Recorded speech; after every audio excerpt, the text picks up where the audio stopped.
Time now for our 2016 Power Index, where we look at who's up and who's down in the race for the White House. Each week we handicap the top 10 contenders, and we'll do so until the ballots are cast. Well, this week there's been, frankly, a lot of movement for the GOP. And Chris Stirewalt, he's Fox News digital politics editor and the author of Fox News First. He's also our prognosticator for the Power Index, and he joins me now. Good morning. Yes, Good afternoon. yes. I remember seeing, didn't Johnny Carlson used to do that? Karnak, he would hold the envelope up to his head and cover. I don't have an envelope, though. Next week I will get an envelope. Okay, Absolutely. that'll be your prop next week. All right, so let's talk about, you have 3 new names today. Who's up and who's down? Let's start with Carly Fiorina.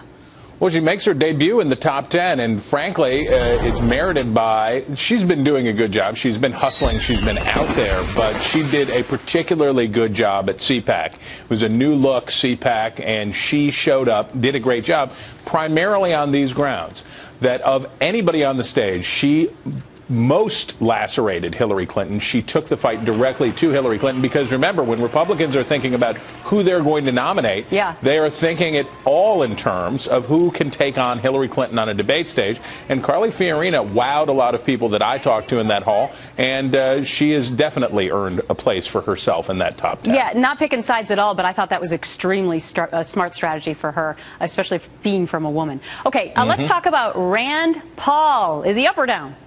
He's up. He's up 1. He won the CPAC poll. I was thinking we might see more movement from Rand Paul, but he moved up 1 spot on the grounds that, as expected, he did win the CPAC poll. And the question, of course, is that Ted Cruz, a senator from Texas who moved down 1, is looking to occupy the very same space as Rand Paul in many ways. The two of them have had a sort of frenemy rivalry going on, and as that has played out, Rand Paul had let's say, a better weekend than Ted Cruz did. Okay, so now we're going to also look at who might be on the radar, and you have picked this week Rick Santorum, Bobby Jindal, and Mike Pence.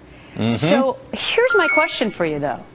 Where is Donald Trump in all of this? He was at CPAC, and for the first time, he said that he was actually, well, he was really serious about running for president this time. Really. Look, you've known the Donald a long time. You may have some insights on whether this is for real. I heard him, when he was at the event, plug his new hotel in Washington, that it was going to be spectacular, and he talked about that.